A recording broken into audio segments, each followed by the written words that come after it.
And I am delighted to welcome to the stage Jacqueline Newman. And Jacqueline, thanks so much for coming and talking to us today about a topic I've been looking for the last year or so to find somebody who might talk about gray divorce. And I saw an article I think that you wrote and reached out to your press contact, and they set this up. And so thanks for taking the time today.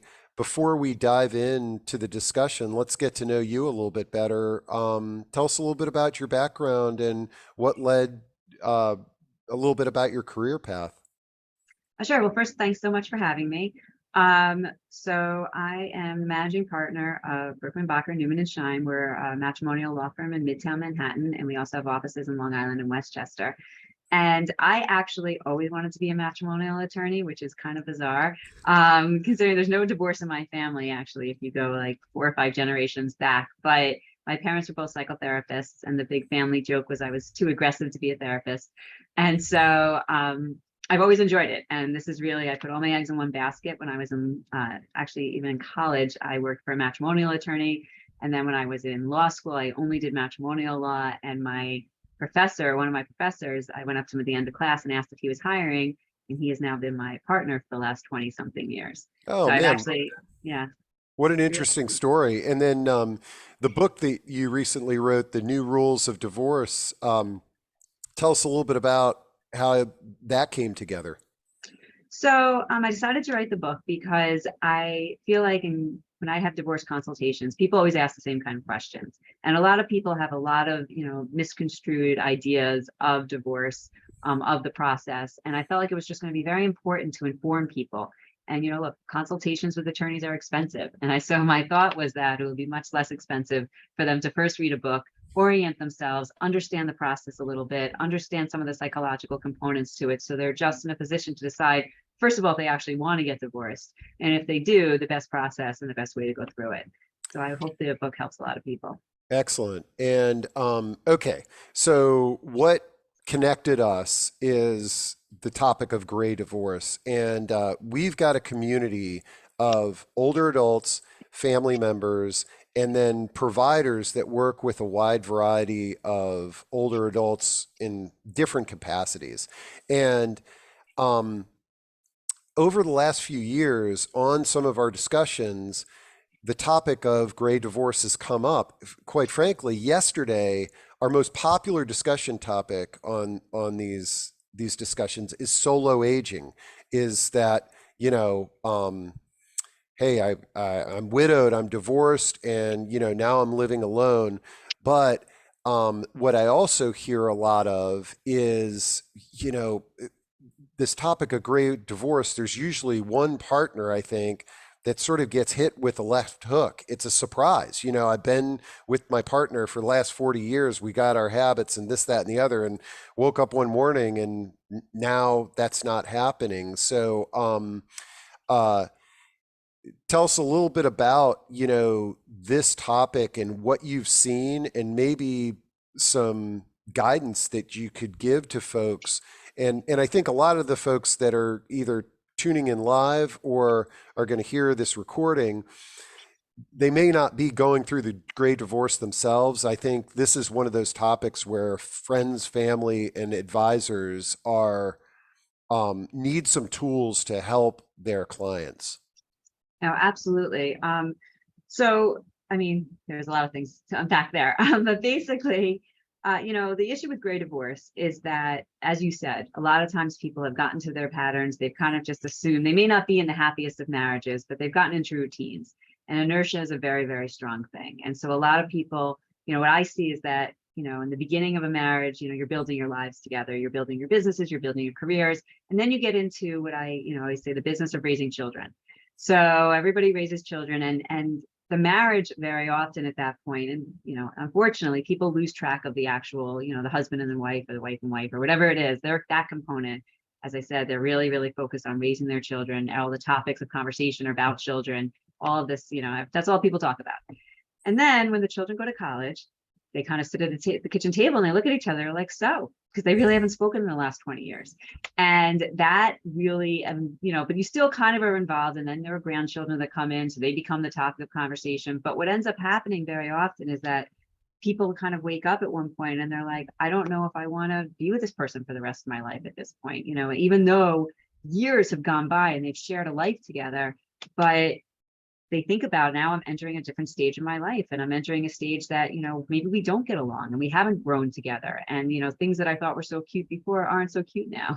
And it's unfortunate, but it happens a lot. And so, but the thing that is really difficult, and you had mentioned it earlier, is that only one person sometimes figures that out. And the other person is willing to just keep going as is. And so that's where I think it becomes very, very difficult. And, the issue specifically with gray divorce from a financial perspective is that many people have established their lives and their retirement plans based on the fact that they'd be together. Obviously it's more expensive to have two households than one. And sometimes, and more often than not, that's not in the financial plan. And so that's where it becomes very, very difficult, because, if you get divorced when you're still earning income, you can compensate, you can figure out ways to do it. But if people are retired and they just have the nest egg they have, and that gets split in half and their expenses double, it's problematic. Yeah. And, we're going to dive into this and in the fundamentals. I mean, I've got your table of contents open, and sort of the new rules of divorce. I'm curious about some of the things that people can think about. But let's pretend that this couple that's been married 40 years, they either bump into you at a cocktail party or they come to your office and they're like, "Yeah, we're ready to go." Is your and with your psychotherapy background in your family, are there some first steps that folks should take? And this is like, if I'm advising my best friend who might be in the situation, what are some ways that we can communicate with our loved ones to potentially give them a chance to minimize that financial impact of separating and stay together? Any words of wisdom there? Yeah. So one of the questions I ask clients when they first walk into my office, whether it is someone who's, in the gray divorce category or any divorce guy, I say, are you sure you want to get divorced? I mean, that is like the number one question. And if they pause for a millisecond, I say, I want you to go see a therapist, go see a marriage counselor, because divorce at any age is very, very difficult. It's very, very, it's financially difficult. It's financially expensive. It's emotionally expensive. I always joke with clients, and it's not such a joke, where I say, when you're doing your budgeting and your cost benefit analysis, factor in your therapy bills, because it is a very, very hard process, again, at any stage of life. So I think that that is really the first thing to think about. Obviously, when COVID struck, we had a lot of people calling me and saying, get me out of here. And I'd say, calm it down. Let's think about this for a second. Obviously that was a time that people were very, very nervous. And at the time when it began, I didn't think it was going to obviously last, to the point that it has. But, at that point, and even, at any point, I'm kind of like, well, just because somebody's behaving a certain way, it doesn't mean this is the rest of your life. And, and especially in a time of crisis and a time of uncertainty and everything that was going on. So in the gray divorce category, I mean, it's a little bit of the same thing, because when life shifts, and especially like, when your children are gone, when you've had grandchildren, a lot of times you have people that want to move to Florida, they want to move to all different types of places. Those are shifts. And so I think it's very important to recognize, is this do I want this divorce? Do I not want to be with this person for the rest of my life? Or is this because there's shifts in life and I'm kind of like feeling, a little all over the place all the time? So I think it's very, very important to compartmentalize and really understand what it is that's triggering your desire to move forward and to possibly get divorced. The other thing that I'd like to flag, and I'm seeing this not only obviously in the gray divorce community, but otherwise, is the element of social media. And, a lot of times what happens with social media is that, people look on Facebook and they see what I call the Facebook perfect, families. And, and while I realize your audience may or may not be using social media a ton, I'm sure they're using it to a good degree. And they're seeing these perfect little happy marriages and these people going on the cruises and doing all sorts of fun vacations and smiling. What they're not recognizing, as soon as the camera snaps, they're turning to their spouse and being like, all right, walk away from me. I mean, you're still in the same dynamic. And I think what happens, especially when you're not together just for the kids anymore, and now you're in a situation where you're looking at this person and you've been with them forever, and either you find them boring or you find their jokes not funny or whatever it is, or annoying, or the way they crunch their cereal is so loud, whatever their issue is, I really make a point of saying, don't, it's not always grass and greener. Sometimes it could be. And look, if it's a dysfunctional relationship, it's an abusive relationship, all of those things, very, very different dynamics. But if you're just feeling bored, I kind of want to say, let's just take a breather because, and I say this to clients often, like someone else might be just as boring. And I just want to pick that up for someone. And if and again, I'm not saying if you're in an unhealthy relationship, then you shouldn't maintain in that unhealthy relationship. So I'm no way encouraging people to, obviously stay married no matter what.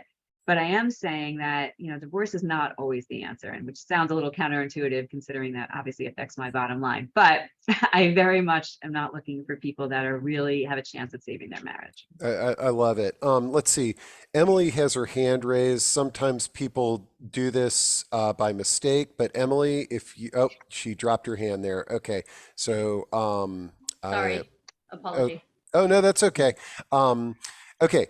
But, okay. So now, because we had such a dynamic discussion yesterday on the challenges and opportunities of solo aging, and it kind of intersects with when you're alone, uh, you're responsible for everything, okay?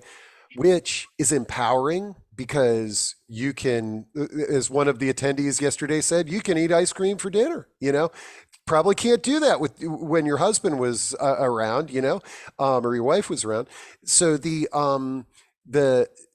when a couple divorces, now we have two solo, quote unquote, solo agers.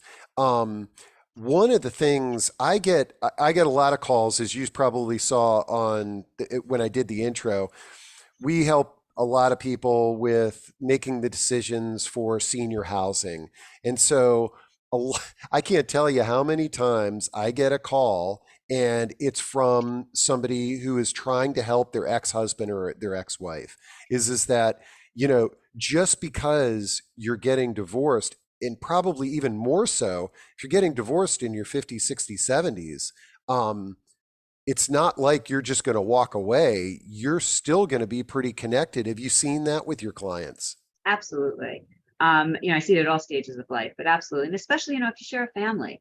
I mean, there are family events, you're going to be together. And, a lot of times, people have this vision of divorce as everybody hating each other and it's a whole war of the roses. And that's not always the case. My firm does mediation and collaborative law as well as litigation. And, those process choices, while they're self-selecting, a lot of times I've had people sitting in a room together holding hands while they're going through this process. I mean, just because you don't want to be married to someone doesn't mean that they're a bad person. And sometimes, they could still be your best friends. I mean, you chose this person for a reason. You had possibly children with this person for a reason. And those reasons don't always, always change, even if you decide that you don't want to be with this person for the rest of your life. Okay. So now if you can give us, let's fast forward and somebody came to you or one of your cohort talking about divorce. They went back to counseling, they tried to work it out, and then they're back in your office. It's like, we're for sure, we're not flinching when you ask that question, time to go. What are some of the words of wisdom that you offer to clients, specifically those going through this at a later stage in life? So, I mean, I say the way you start a divorce is the way you're going to end your divorce. So the wage of war is not what I recommend by any means whatsoever. I think the process choice you select is very, very important. Again, probably more so in the gray divorce cohort because of the fact that they're not going to be dealing with young children. And so that simplifies a divorce greatly because custody is one of the biggest things people fight about. And so, I'm a big advocate of mediation, doing things. That's where you work with one person who's a neutral. Each person usually has an attorney on the outside, but the clients and the neutral mediator are the ones who come to the agreements together. If you can't do mediation, a lot of times people will say, I'm not as financially savvy or I'm not comfortable. There's a power dynamic in the relationship. I need an attorney sitting next to me. In that situation, I would recommend collaborative law, which again is it's a process choice. It's voluntary. And in collaborative law, you enter into an agreement saying you're not going to go to court. So it's a very big push on settlement. The catch to it is that, so if I was a collaborative attorney and we're getting, let's say I'm getting along with my client very well, let's say I'm representing the husband, we're getting along great. All of a sudden the wife says, I don't want to do collaborative anymore. In that circumstance, not only am I out as the attorney, but my entire firm is out. So the person would have to start over. So it's a very big push on settlement. However, is, you have to go through a lot of training to be a collaborative attorney. A lot of it's mediation training as well, and communication training. And so it's a nicer way to do it. And then if that doesn't work, as I always say, the courts aren't going anywhere. But I think the way that you choose your process and the type of attorney you choose, I think is very, very important, because, no matter how much money you have, you never want to pay attorneys.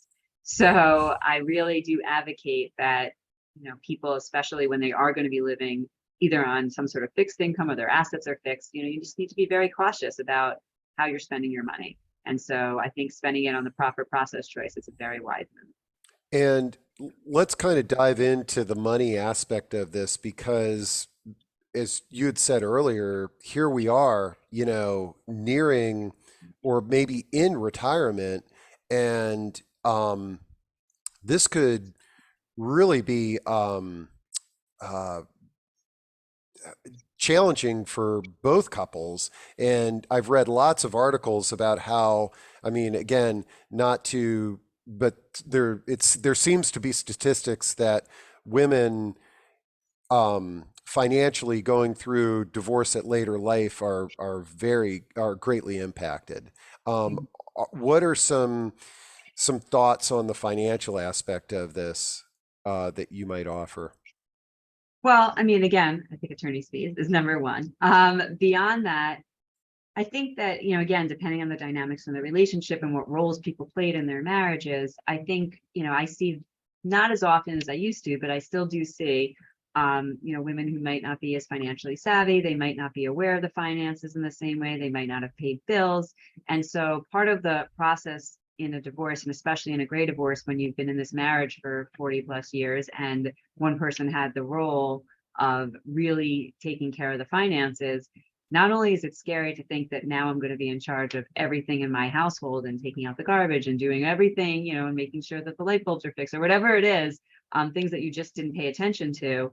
It gets very, very scary to now also have to, I always say you don't have to get an MBA from Columbia in business, but you do have to know how to do things. And that feels very, very overwhelming. And it feels very scary. And a lot of times, if you're not as technologically savvy, that becomes an issue. So it's a scary world to enter into at a stage of life where you're not really looking to necessarily enter into these new crazy and scary worlds. So But let it has happened. so let's the this, just like choosing an assisted living facility, this is not something people aspire to. They never like I tell people nobody wants any of these elder care offerings. They're beneficial when you find them, but consequently, very few people do any research on that. And I'm sure very few people do research on the proper way to negotiate a divorce. But as you were talking, it dawned on me that, okay, well, let's say you wake up one morning and your husband or wife says, "That's it, I'm done." And they've already retained an attorney and they've done some research because they've been thinking about this, but you haven't. If you're somebody in that situation, what are some of the first things you should do? Right. So, I'm going to answer that question, but I'm also going to acknowledge something on the other side too. So the Okay. spouse that has been mentally planning this, what I say to that spouse, and I really feel like I want people to hear this, is that you've been planning it, as you said, all this time. The other person feels blindsided. You need to emotionally give them time to catch up. Because if you don't, and you automatically go in and say, okay, I want this settled tomorrow, this person's like, what's going on? Their world is spinning. And you're not going to be in a situation to get a fair deal or a rational deal, probably, because you're going to have somebody who is so emotionally charged because they are just not where you are. So I just want to start by saying it's very important that you give the other person emotional time to catch up. That's number one. So now to answer the question about the person who is in that spinning stage. I think it's very important for them to, first of all, to breathe. I think it's very, very important to, and I do talk about this in the book a lot too, to exert a lot of self-care. They need to not break down, even though they feel like their entire world is exploding. So I think keeping yourself mentally sane is probably the number first thing you need to do. And you need to figure out what you're going to need to do that, such as creating a very, very, good support system, whether it be a therapist, whether it be friends, whether it be family members. The other thing I would say is do not involve your children or your grandchildren I don't care if they're adults. Nobody wants to get involved in their parents' divorce. So I would really recommend keeping them out of it. It just makes things more and more difficult. And especially if you're feeling blindsided, you may say or do things that you may not want to do in 6 months from them, but you're obviously emotionally reacting. So those are the things like to start yourself off. Then once you kind of feel like, all right, I'm a little bit grounded now, then there's financial things you need to get in order. You need to become familiar with your finances. If you already are, great. But if you're not, you need to become. So that means getting a good hold on what assets you have, what your liabilities are, what your expenses are, during the marriage, and then what are your expenses going to be going forward. So I think that's really important. Working with financial advisors, accountants, putting a team together, I think is always an important thing because you're not an expert in these things. And unless you are, in which case, then great. But if you're not, then I think it's very, very important that you have a proper team surrounding you to provide you the financial and emotional support that you're going to need to go through the process. And each side of the, I think I know the answer to this, but each side of the, both spouses need separate representation, correct? Separate attorneys, yes. Separate attorneys. You can have, a neutral financial person that works with you. You can have a neutral, we call them divorce coaches. That's all possible. Hmm. But from an attorney perspective, you do need, unless you do mediation, in which case you have one attorney who may be, or a therapist for that matter, who's not representing either of you. They're one person who's a neutral. But I will say I usually recommend, or pretty much always recommend, that somebody has an outside attorney, even when going through mediation, because you need someone who's going to look at it from your vantage point, because the mediator is not doing that because they are neutral. And I've never heard of divorce coaches, but that makes perfect sense to me. What what's the role of a divorce coach, and do you work with divorce coaches often in your what do you call these? Not transactions, Cases. cases on your cases. How often are you working with divorce coaches? So divorce coaches are, first of all, they're therapists that are, usually have some elements of training in the divorce process to the degree that they're knowledgeable about it. They may have gone through some specific divorce type training. I know when we have divorce coaches, one thing going back to the collaborative model is that it's interdisciplinary model. So there usually is divorce coaches.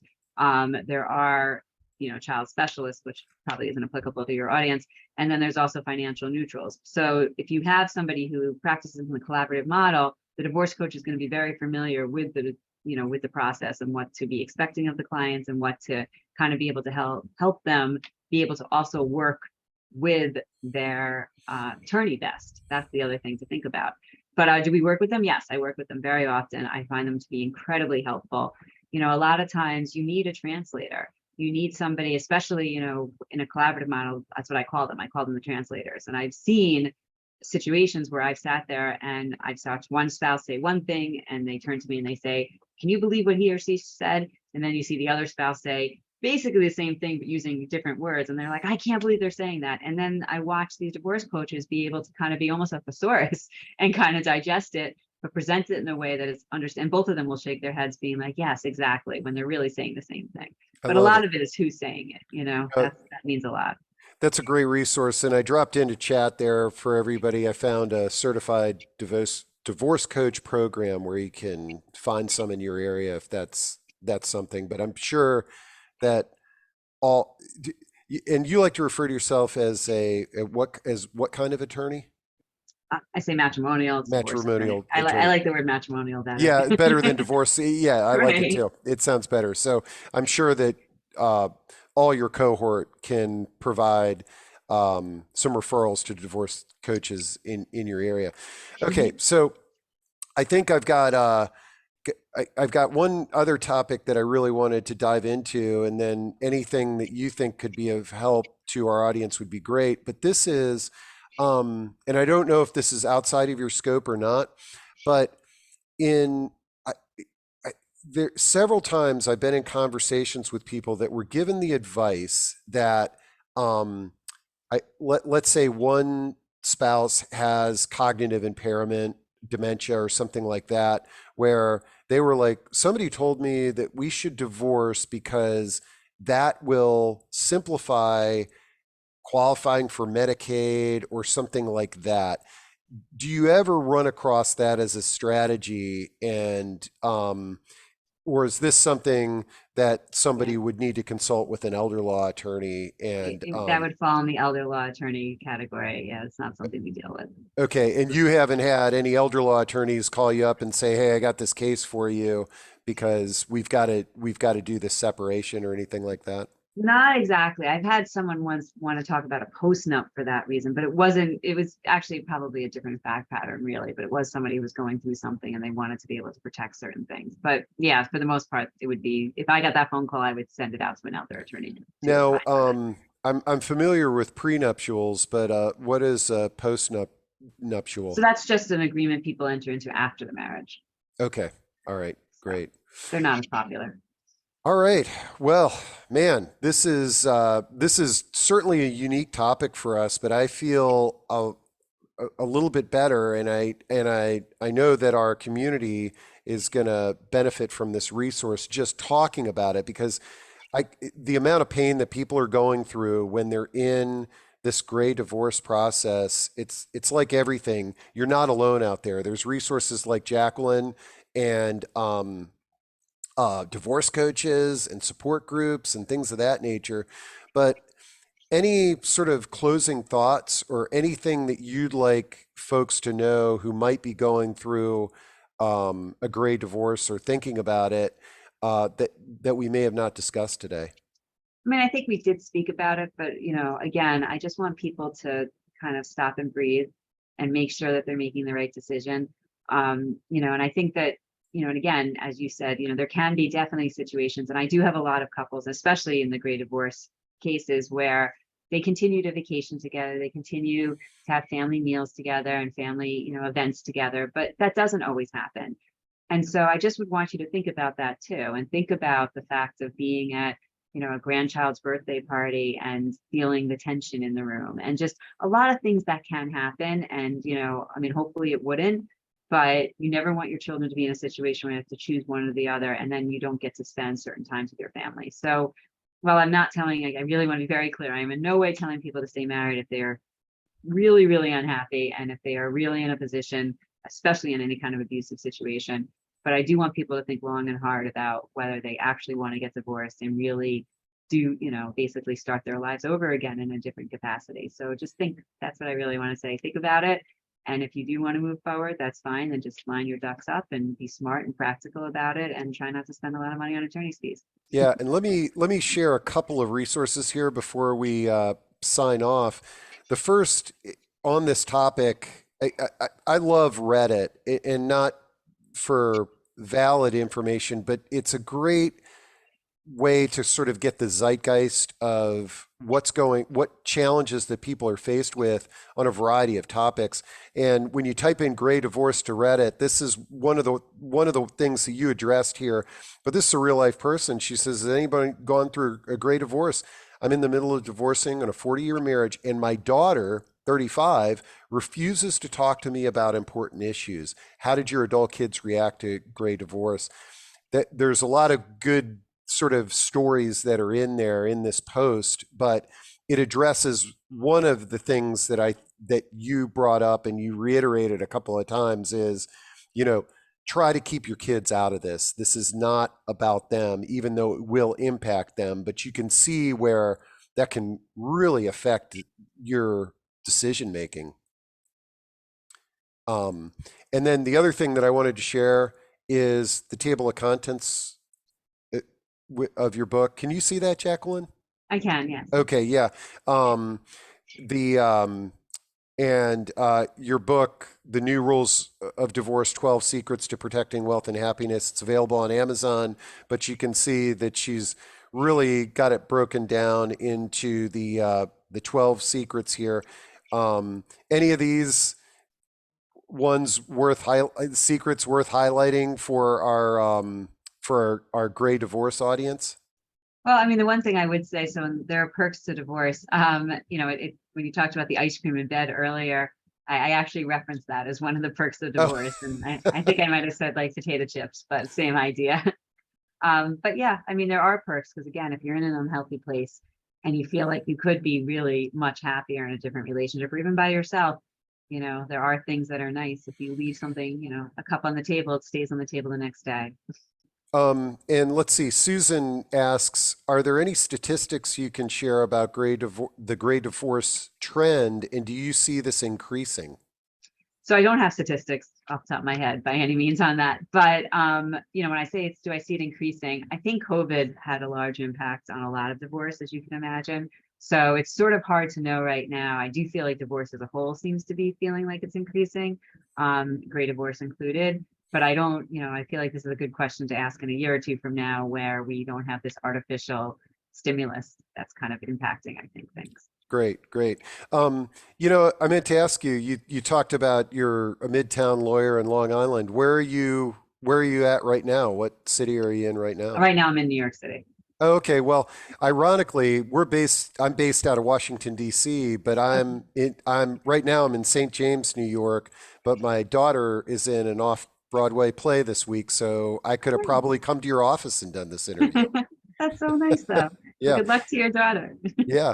So, all right. Well, thanks a lot, Jacqueline. And thanks to folks, whether you're tuned in live or watching this on a video. We hope that this information was helpful. See y'all Thank you soon. so much. You bet.